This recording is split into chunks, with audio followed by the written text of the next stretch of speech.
Hello दोस्तों, कैसे हैं आप? आई होप आप सभी अच्छे होंगे और अपनी तैयारी को अच्छा कर रहे होंगे। ठीक है। जैसे कि आप लोगों को पता है कि आपका जो मैथ का पेपर है वो आपको 27 फरवरी को देखने को मिलेगा। परंतु मैथ के पेपर में जाने से पहले मैथ में एक चैप्टर है, इसका नाम है चैप्टर नंबर 13, सांख्यिकी। ठीक है। और सांख्यिकी में तुम्हें पता होगा कि हर साल एक क्वेश्चन जरूर पूछा जाता है, चाहे माध्य से हो, चाहे माध्यिका से हो, चाहे वो बहुलक से। तो आज हम उसे क्लियर करेंगे, जो कि 3 फॉर्मूले बनाता है और जिसे हम माध्य कहते हैं, या माध्य को हम समांतर माध्य भी बोल सकते हैं। ठीक है। और देखो, यहाँ से क्वेश्चन छोटे नंबर में भी बन सकता है, मल्टीपल चॉइस क्वेश्चन बन सकता है, ऑब्वियसली सिलेबस है हमारा तो पूछा जा सकता है। और यहाँ से क्वेश्चन बड़े नंबर में भी बन सकता है, जैसे कि 6 नंबर या 4 नंबर में। ठीक है। तो हम कोई भी चीज़ को स्किप नहीं करेंगे, सभी चीज़ को पढ़ते हुए चलेंगे। हम केवल यहाँ पर फॉर्मूले डिस्कस करेंगे और आप लोगों को पता है कि किस तरीके से किए जाते हैं। फॉर्मूले इसलिए बता रहा हूँ क्योंकि आपको आसानी से याद हो जाए। ठीक। चलो शुरू करते हैं। देखो, समांतर माध्य निकालने के तरीके होते हैं 3। हम इसे फ्लोट चार्ट से पढ़ेंगे। 3 तरीके होते हैं। नंबर 1 तरीका होता है प्रत्यक्ष विधि। प्रत्यक्ष।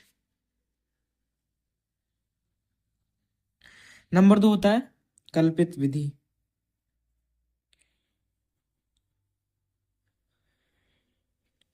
और नंबर 3 होता है पग विचलन विधि।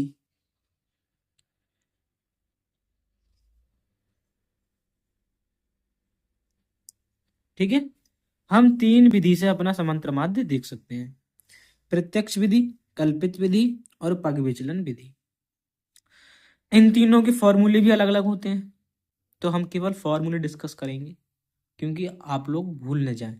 क्वेश्चन तो हर कोई कर सकता है, परंतु क्वेश्चन कब कर सकता है? जब उसे फॉर्मूले याद हो।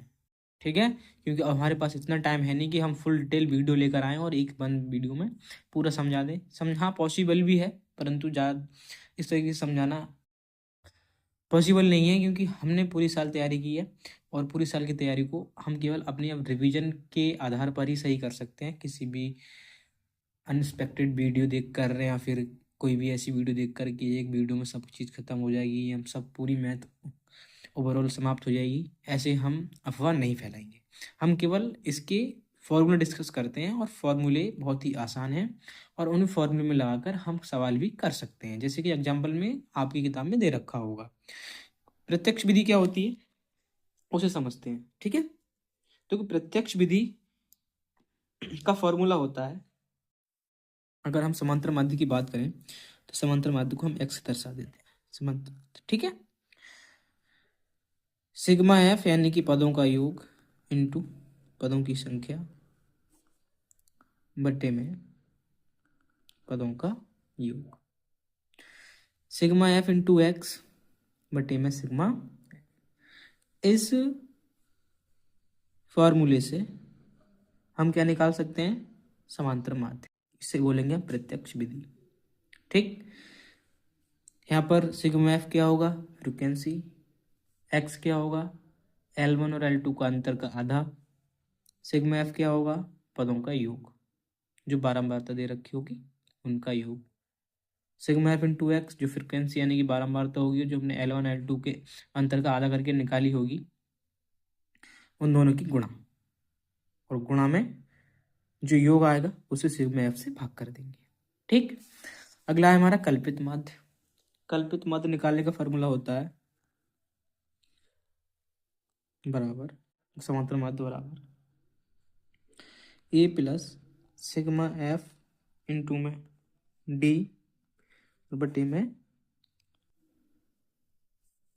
सिग्मा। यहां से निकालते हैं हम कल्पित माध्य। ठीक। डी कैसे निकालते हैं? डी निकालते हैं एक्स माइनस ए से। ठीक। एक्स माइनस ए से क्या निकालेंगे? डी निकालेंगे। बिल्कुल सेम प्रोसेस है।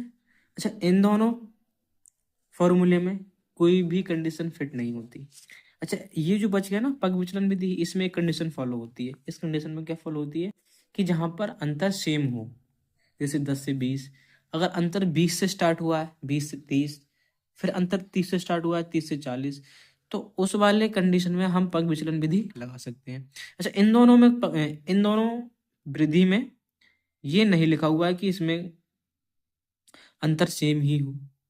और एक बात और सुन लो, जो सवाल आपको दे रखा होगा उसमें मेंशन होगा कि कौन सी विधि लगानी है। ये नहीं कि मैं उठा कोई सी विधि लगा दूं। उस सवाल को ध्यान से पढ़ लेना और उस सवाल में देखना कि कौन सी विधि से बूझ रहा है। ठीक है, देखो अगला है पग विचलन विधि। इसका फॉर्मूला देख लेते हैं। समांतर माध्य बराबर ए प्लस सिग्मा एफ इंटू में यू बटे में सिग्मा एफ और गुणा में यहाँ पे एच आ जाता है। सेम प्रोसेस वही रहेगा। इसमें क्या निकालना है, यू। तो यू कैसे निकालते हैं, यू निकालने का तरीका होगा डी अपॉन एच। क्या होगा, डी अपॉन एच। जो डी होगा उसे एच से भाग कर दो। देखो डी यहाँ तक हम निकाल चुके हैं, तो डी को एच से भाग कर दो, हमारे पास क्या निकल कर आएगा, यू निकल कर आएगा। ठीक है, हमने ये 3 क्वेश्चन पढ़ ले। इन 3 क्वेश्चन में हम ये देख सकते हैं यहाँ से क्वेश्चन चाहे छोटे नंबर में बने चाहे क्वेश्चन बड़े नंबर में बने। ठीक है, क्वेश्चन बहुत ही सिंपल होंगे, आसान तरीके के होंगे। केवल मैंने यहाँ पर फॉर्मूले डिस्कस किए हैं, आप फॉर्मूलों को देख लेना, पढ़ के जाना। और हो सकता है कि इनसे मतलब इन फॉर्मूलों से एक क्वेश्चन हमको हूबहू एज इट एज बिल्कुल देखने को मिल जाए। ठीक, मिलते हैं अपनी एक नई और वीडियो में फिर से एक कंसेप्ट के साथ, फिर से नए फॉर्मूले के साथ। ठीक है, जब तक के लिए टेक केयर, तैयारी को अच्छा करते रहिए। मिलते हैं नई वीडियो में।